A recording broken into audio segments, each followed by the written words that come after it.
Hi friends, welcome to iDreams. ప్రస్తుతం దీర్ఘకాలిక వ్యాధుల్లో ఎక్కువగా వచ్చేది షుగర్ తర్వాత బీపీ అనేది చాలా గుండెపోటుకి సంబంధించినటువంటి అంశం. చాలామందికి ఇటీవల ఆఫ్టర్ కోవిడ్ అంటే కోవిడ్ వ్యాక్సిన్ అని కొంతమంది అంటున్నారు. అదేమో శాస్త్రీయంగా తెలియలేదు, కానీ పూర్తిగా చూసుకుంటే చాలామందికి వయసుతో సంబంధం లేకుండా హార్ట్ అటాక్స్ ఎక్కువ వస్తున్నాయి. చిన్నపిల్లలు 10-15 పిల్లల వయసు పిల్లలు కూడా హార్ట్ అటాక్లు వస్తున్నాయి. జిమ్ ట్రైనర్స్కి వస్తున్నాయి, ఫుల్ ఫిట్గా ఉన్నటువంటి యంగ్స్టర్స్కి వస్తున్నాయి. ఇటువంటి గుండెకి సంబంధించిన వ్యాధిలో పూర్తిగా వచ్చేది బీపీ. బ్లడ్ ప్రెషర్ని కంట్రోల్ చేసుకుంటే గుండెకి ఏ రకమైన జబ్బు లేదు అని చెప్పేసి డాక్టర్స్ చెప్తారు. ఈ విషయాన్ని ఆయుర్వేదిక్లో ఎటువంటి ట్రీట్మెంట్ చేస్తున్నారు, అలాగే జమాల్ ఖాన్ గారు ఆయుర్వేదిక్ ట్రీట్మెంట్ ఎంతవరకు చేస్తారు, ఎట్లా చేస్తారు, ఏ మందులు వాడతారు, ఏ వనమూలికలు వాడతారు కనుక్కుందాం. నమస్కారం సార్. నమస్తే సార్. చెప్పండి సార్, ఏంటి బీపీకి? ఎందుకంటే బీపీ అనేది హార్ట్ అటాక్కి సంబంధించినటువంటి ప్రధానమైన ద్వారం. ఆ బీపీ హెచ్చు తగ్గులు వస్తూ ఉంటాయి, టెన్షన్స్ కానీ వీటిని మీరు ఎట్లాగా ఏ వనమూలికలతో మీరు మందులు తయారు చేస్తారు, ఎలా తగ్గిస్తారు? సార్, ఇవాళ మనము మార్కెట్లో దొరికే ఫుడ్ తీసుకోవటం వల్ల అన్నిటికన్నా ముందు గ్యాస్ ఫామ్ అవుతుంది. గ్యాస్ ఫామ్ అవటం వల్ల అరుగుదల లేకపోవటం వల్ల కొన్ని రకాల కొవ్వు పదార్థాలు, ఇప్పుడు మనం వాడే ఆయిల్స్ మొత్తం కూడా కొవ్వు. ఈ కొవ్వు పదార్థం వల్ల మనకి బాడీలో కానీ అలాగే హార్ట్లో కానీ కొలెస్ట్రాల్ లెవెల్స్ పెరగటం, బ్లడ్ చిక్కబడిపోవటం, ఈ అనేక రకాల కంప్లైంట్స్, కిడ్నీ మీద కూడా లోడ్ పడటం ఇవి జరుగుతున్నాయి. మరి ఇలా బీపీ వచ్చిందంటే ఆలోపతికిలో లైఫ్ లాంగ్ మందులు వాడాలా. కానీ ఎప్పటి నుంచో పూర్వం నుంచే ఆయుర్వేదిక్ వనమూలికలు వాడిన ప్రజలకి ఎవరికి బీపీ తెలియదు. ఓకే. ఎందుకంటే వీళ్ళు ఎప్పుడూ అడవులు, వాగులు, వంకలు, ఈ చెట్లెంబట తిరిగి మొక్కలు, వేర్లు, ఆకులు తింటూ అడవుల్లో తిరిగేవాళ్ళు. కాబట్టి వీళ్ళకి ఆ రోజు షుగర్ తెలియదు, బీపీ తెలియదు. ఇవాళ బీపీ ప్రతి ఒక్కడు అంటాడు, సార్ నాకు బీపీ వచ్చేసింది, హార్ట్ బీటింగ్ ఎక్కువైపోయింది, లేకపోతే పల్స్ తగ్గిపోయింది, ఏ కంప్లైంట్లు. ఎందుకంటే ఇప్పుడు మనకి ముందు నుంచి అర్జున అంటే తెల్లమద్ది ఎవరైతే వాడుతాడో ఆడికి అందులో కాల్షియం కార్బోనేట్ 34 ఉంది. ఎముకలు ఒకవేళ ఇరిగిపోయినా అతికిపోతాయి, అది వాడటం వల్ల, కట్టడం వల్ల. మరి అది పౌడర్ పాలల్లో తీసుకోవటం వల్ల కూడా బీపీ కంట్రోల్ అయిపోతుంది. కానీ గ్యాస్ని కంట్రోల్ చేసుకోవాలా. మరి సర్పగంధ వరల్డ్ ఫేమస్ మొక్క. సర్పగంధ మొక్క వేరు పైన బెరడుతోని మాతలు, అది చాలా కాస్ట్లీ పడుద్ది మనం తయారు చేయాలంటే. ఎందుకంటే కేజీ ఇప్పుడు 1800, 2000 సర్పగంధ వేరు. మనం 1800, 2000లో ఒరిజినల్ కొంటున్నాం. దాంట్లో కూడా 2 రకాలు ఉంటాయి. ఒక రకం 500-600 ఉంటుంది, 1000 రూపాయలు, అది పనిచేయదు. ఏదైతే కాస్ట్లీ ఉందో అదే పనిచేస్తుంది. మనకి బీపీ గురించి మనం వాడే మందులలో ఎక్కువగా 2-3 నెలల్లోనే బీపీ కంట్రోల్ అయిపోతుంది. ఎందుకంటే ఇలా చాలామంది బీపీ పేషెంట్లు హార్ట్ స్ట్రోక్ దగ్గర వచ్చిన వీళ్ళు యాంజియోగ్రామ్ చేసుకొని, మరి సార్ ఈ పరిస్థితి మాది, వాల్స్ బ్లాకేజ్ ఉన్నాయి, పంపింగ్ కరెక్ట్ అవ్వటం లేదు, 40%, 60% ఈ బ్లాకేజ్ ఉన్నాయి అని అంటున్నారు. కానీ అర్జున పౌడర్ ఏం చేస్తుంది, బ్లాకేజ్ని ఇప్పేస్తుంది. సర్పగంధ హై బీపీని కంట్రోల్ చేస్తుంది. లో బీపీ ఉంటే మరి లో బీపీ గురించి చాలా ఐటమ్స్ ఉన్నాయి. అశ్వగంధ అలాగే తెల్లమద్ది తయారు చేసే విధానం వేరే ఉంటుంది. అది మేము ఫార్ములా ఎవరికి చెప్పం, ఎందుకంటే వైద్యులు తప్ప. ప్రతి ఒక్కడు చేస్తాడు, ఎక్కువ తక్కువ అయిపోతే మరి అతనికి ఏదైనా వేరే సైడ్ ఎఫెక్ట్ వస్తే అది ఎరుగుడు ఉండకపోతే మళ్ళీ ఇబ్బంది పడిపోతాడు. అందు గురించి బీపీకి సర్పగంధ నెంబర్ 1. లో బీపీ ఎవరికైనా వచ్చేసింది అనుకోండి, 4 లవంగాలు, 4 యాలుకాయలు, ఒక పిడికడి తులసాకు మెత్తగా నూరేసి దాన్ని కొద్దిగా 1 గిలాస్ నీళ్ళు పెట్టి బాగా మరగబెట్టేసి అర్ధ గంటకి ఒక డోసు అలాగా సాయంత్రం తాగిస్తే మళ్ళీ అతనికి 60-70కి వెళ్ళిపోయిన బీపీ 120, 80-120కి వచ్చేస్తుంది లో బీపీకి. ఇక్కడ 2 విధాలు తెలిసి ఉండాలా. లో బీపీని కూడా అరికట్టే గుణం ఇతని దగ్గర ఉండాలా, డాక్టర్ తెలిసి ఉండాలా. హై బీపీని కూడా తగ్గించే గుణం తెలిసి ఉండాలా. ఉత్తి హై బీపీని తగ్గిటని ఇస్తున్నాడు, లో అయిపోతే ఏం చేస్తాడు, డోస్ ఎక్కువైపోతే ఏం చేస్తాడు, దాన్ని కూడా పెంచాలా. అంటే ఇలాగ చాలా ఉంటాయి. హై బీపీని తగ్గించడానికి తిప్పతీగ కూడా పనిచేస్తుంది. ఓకే. తిప్పతీగలో కూడా హై బీపీని తగ్గించే గుణం ఉంది. సర్పగంధాలు హై బీపీని తగ్గించే గుణం ఉంది. హార్ట్ కంప్లైంట్ రాకుండా వాడటానికి మనకి అర్జున పౌడర్ ఉంది. ఇలాగా చాలా రకాలు. ఇలా చాలామంది ఏం చేస్తారంటే అల్లము కూడా తీసుకుంటారు, బీపీని కంట్రోల్ చేస్తారు. ఎల్లుల్లి కూడా తీసుకుంటారు కొలెస్ట్రాల్ లెవెల్స్ తగ్గించుకోవటానికి.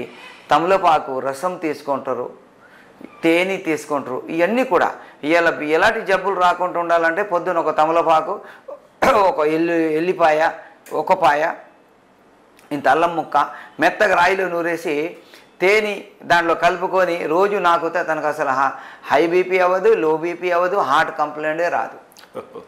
ఇంట్లోనే చేసుకోవాలా. లేదా ఇవ్వాల. ఎందుకంటే రావటానికి కారణము కడుపుతో వస్తుంది. వాతము, పిత్తము, కఫము కడుపు ద్వారా వస్తుంది. అది కడుపులో ఎలాంటి సమస్యలు రాకుండా ఉండాలంటే 100 గ్రాము శొంఠి, 100 గ్రాము జీలకర్ర, 100 గ్రాము వాము, 100 గ్రాము నల్ల జీలకర్ర, ఒక 10 గ్రాములు నల్లుప్పు వేయించేసి పౌడర్ చేసుకొని పొద్దున టిఫిన్ తర్వాత ఒక స్పూను, మధ్యాహ్నం భోజనం తర్వాత ఒక స్పూను, రాత్రి ఒక స్పూన్. అసలు ఇతనికి పిత్తము, వాతము, కఫం అన్నదే ఉండదు. భోజనం చేసిన తర్వాత తాటి బెల్లం ఉంటే కొద్దిగా భోజనం తర్వాత కొద్దిగా ముక్క తీసుకోవాలి. అసలు ఈ జబ్బులే రావు. ఆ ప్రక్రియని తయారు చేసుకొని ఒకసారి వచ్చితే మేము కూడా చెప్పేస్తాం ఎలాగ చేయాలా, తిని చూసి నేర్పుతాం. ఆ ప్రక్రియని కనుక తయారు చేసుకోగలిగితే అసలు వీడికి జబ్బులే రావు, ఏ జబ్బు రాదు. ఎందుకంటే ఇలా మనం వాడేది ప్రతి ఒక్కటి యాపిల్ నుంచి పట్టుకొని మీరు ఏ ఫ్రూట్స్ వాడినా మందు లేనిది లేదు. కోత కటింగ్ చేసేటప్పుడు కూడా మందు కొట్టిస్తాడు. యాపిల్ కూడా మైనం పూసిస్తాడు. అందు గురించి ఇలా ఈ బీపీ అన్నది ప్రతి ఒక్కడికి వచ్చేస్తుంది. వీళ్ళకి ఇమ్యూనిటీ పవర్ ప్రతి ఒక్కటి దాంట్లో కావాలా. మేము బీపీకి తయారు చేసే సర్పగంధ మాత్రలో కూడా కుంకుమ పువ్వు కలుపుతాం కంపల్సరీ. కుంకుమ పువ్వు లేనిది మాత్రల ఐటెంలో ప్రతి దాంట్లో కుంకుమ పువ్వు ఉంటుంది. కుంకుమ పువ్వు రేటు కంపల్సరీ తీసుకోవాల్సి వస్తుంది. కుంకుమ పువ్వు లేకపోతే ఇమ్యూనిటీ పవర్ లేదు, ఇమ్యూనిటీ పవర్ లేకపోతే జబ్బులు తగ్గవు. కాకపోతే వీళ్ళు ఏంటి నిద్ర ఏంటంటే సాయంత్రం 6, 7, 8 నిద్రపోవాలి. మరి పొద్దున టైం టు టైం టిఫిన్ చేయాలి. భోజనం కూడా ఒక్కసారి బేవంతులు వచ్చేంత తినాలా, ఎక్కువ తినకూడదు, అయితే జీర్ణమైద్ది. సాయంత్రం కూడా 6 నుంచి 7 లోపల రాత్రి భోంచేసేయాలి. చేసేస్తే 8 పండుకుంటాడు. రాత్రి మళ్ళీ 3:30, 4 లేచి మళ్ళీ ఎక్సర్సైజ్లని, యోగాలని, నమాజులని, ప్రార్థనలు చేసుకుంటాడు. ఆరోగ్యం బాగుంటుంది. ఇవాళ ప్రపంచంలో పడిపోయి హావ్ హావ్ హావ్ హావ్ అనుకుంటూ ప్రతి సంపాదిద్దామే ఆరోగ్యాన్ని చూసుకోలేక ఇవాళ సంపాదించింది మొత్తం మందులకు పెడుతుంది. ఆయుర్వేదాన్ని నమ్ముకుంటే ఆరోగ్యం ఉంటుంది. కొన్ని చిట్కాలు ఇళ్లలోనే చేసుకుంటారు. ఆ చిట్కాల వల్ల వీళ్ళకి ఎలాంటి సమస్యలు, పెద్ద సమస్యలు రావు సార్. ఓకే. అంటే బీపీ ఇప్పుడు హార్ట్ అటాక్ కూడా కంట్రోల్ అయిపోద్ది మీరు చెప్తున్నట్టు, వాల్స్ క్లియర్ అయిపోతుంది. కొలెస్ట్రాల్ కూడా మీరు ఏమైనా సపరేట్గా దాంట్లోనే SPHD అని ఒక పవర్ఫుల్ ఐటమ్ చేసాము. ఇప్పుడు ఏదైతే చెప్పామో అల్లము, దాని తర్వాత మన తమలపాకు రసము, మరి ఎల్లుల్లి రసము, మరి ఆర్గానిక్ హల్దీ, పసుపు, వీటితోనే తయారు చేసాం SPHD అని. అది ఒకటి కొలెస్ట్రాల్, వేస్ట్ కొలెస్ట్రాల్ని తగ్గిస్తుంది, హార్ట్ బ్లాకేజ్ని తగ్గిస్తుంది, అన్ని విధాలుగా ఇచ్చేస్తుంది. ఒకసారి ఫ్రీనెస్ ఇస్తుంది. ఇంకా గుండెలో నొప్పి కానీ, గ్యాస్ కానీ ఇవన్నీ రావు. కాకపోతే మెడిసిన్స్తోని ఇవన్నీ యాడ్ చేసి పెట్టవలసి వస్తుంది. సింగిల్ మెడిసిన్ ఏ జబ్బుకు ఉండదు. బీపీకి మాత్రం సింగిల్ PG అన్న ఒక మాత్ర వాడినా సరిపోతుంది. ఓన్లీ బీపీ తగ్గిపోతుంది. అది హై బీపీ అయినా లో బీపీ అయినా లేదు, హై బీపీనే తగ్గిస్తుంది. లో ఉన్నోడు వెళ్తే కోమాకి వెళ్ళిపోతాడు హై బీపీకి. మళ్ళీ లో బీపీ కంటే అశ్వగంధ, మరి దాని తర్వాత అర్జున పౌడరు, కొద్దిగా మిరియాలు, కొద్దిగా దాంట్లో లైట్ సాల్ట్ ఉంటుంది. దానివల్ల మళ్ళీ రేజ్ చేసేస్తుంది. ఓకే, బీపీని రేజ్ చేస్తుంది. అంటే ఇవన్నీ దీర్ఘకాలికమైన రోగాలు ఇంగ్లీష్ మెడిసిన్లో అస్సలు క్యూర్ అవ్వవు, జీవితకాంతం ట్యాబ్లెట్లు వాడాల్సిందే అని అంటూ ఉంటారు. మీరు ఎలాగ నయం చేస్తారు? ఇది ఎలా సాధ్యం అవుతుంది? అంటే దీనికి కారణం ఒకటే. ఎందుకంటే సర్వసృష్టికర్త ముందు జబ్బుల్ని పెట్టాడు, దాని తర్వాత మందుల్ని పెట్టాడు, దాని తర్వాత మనని భూమి మీద పంపించాడు. ఎందుకంటే ఒక ఇంద్రపు చుక్క తల్లి గర్భంలోకి వెళ్ళిన తర్వాత 40 రోజులలో మాంసం ముద్దగా తయారవుతుంది. మళ్ళీ 40 రోజులు అవయవాలుగా అవుతుంది. మళ్ళీ 40 రోజుల తర్వాత ఊపిరి పోయబడుతుందని గ్రంథాల్లో ఉంది. సైన్స్ కూడా నిరూపిస్తుంది. భూమి మీదకి రాగానే తల్లి దగ్గర 30 నెలలకి పాలను తయారు చేస్తుంది. మరి ఆ ఒక్కో ఇంద్రపు చుక్కలో ఈ 360 జాయింట్ ఎలాగొచ్చాయి? పళ్ళు ఎక్కడి నుంచి వచ్చినాయి, నాలుక ఒక ల్యాబ్, ఏది పెట్టినా విషం పెడితే చెప్పేస్తుంది, మంచిది పెడితే లోపల మింగేస్తుంది, అది కూడా అన్నీ చెప్తుంది. చెవులు మంచి చెప్పినా వింటున్నాయి, చెడు చెప్పినా వింటున్నాయి. కళ్ళు అన్నీ చూసేస్తున్నాయి. ఇవన్నీ కూడా ఆ ఒక్క వీర్యు చుక్కలో మరి తయారైనవి కదా. మరి అలాంటప్పుడు మరి ఇవన్నీ కూడా భూమి మట్టి ద్వారాగా మనం సృష్టించబడ్డాం. మట్టిలో ఉన్న వనరులన్నీ కూడా మన శరీరానికి అవన్నీ కూడా పార్ట్లు అయ్యి మొత్తం రిఫేర్ చేస్తాయి సార్.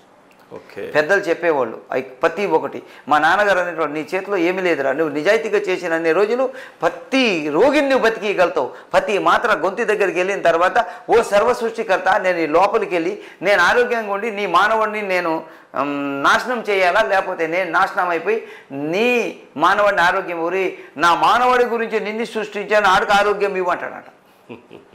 అది సార్. మందుకు కూడా మందు మన ఇష్టంతో తడవదు, అతని ఇష్టంతో తడుతుంది. నేను ఇప్పుడు కూర్చున్నప్పుడు నేను ముందు దువా చేసుకొని కూర్చుంటా, వల్ల ఇవాళ వచ్చిన ప్రతి ఒక్కడికి ఆరోగ్యం ఇవ్వాలి, నా పెన్ను నీ ఆదేశం మేరకు నడవాలి, మరి నేను రాసే మందులో ఫలితాలు నీవు ఇచ్చి అతనికి ఆరోగ్యం ఇవ్వాలి అని నేను దువా చేసి కూర్చుంటా. ఎందుకంటే మన ఇష్టంగా ఏదీ లేదు. ఇప్పుడు చూసారా, ఎన్నో మందులు తయారు చేశారు, మేము చేసేసామంటే కొత్త జబ్బు వచ్చి తపోయింది. ఈ ప్రతి మలేరియా వచ్చింది, మలేరియాకి చేసేసారు, టైఫాయిడ్ వచ్చేసింది, టైఫాయిడ్ చేసేసారు, కరోనా వచ్చేసింది, ఇంకేదో కొత్తది వస్తుంది, టైఫాయిడ్ వచ్చింది. ఇలాగా జబ్బులు వస్తుంటే కొత్త మందులు తయారు చేసి నేను చేశానని ఆడు ఎప్పుడైతే ఇచ్చేస్తాడో కొత్తది మళ్ళీ ఒకటి వచ్చేస్తాడు.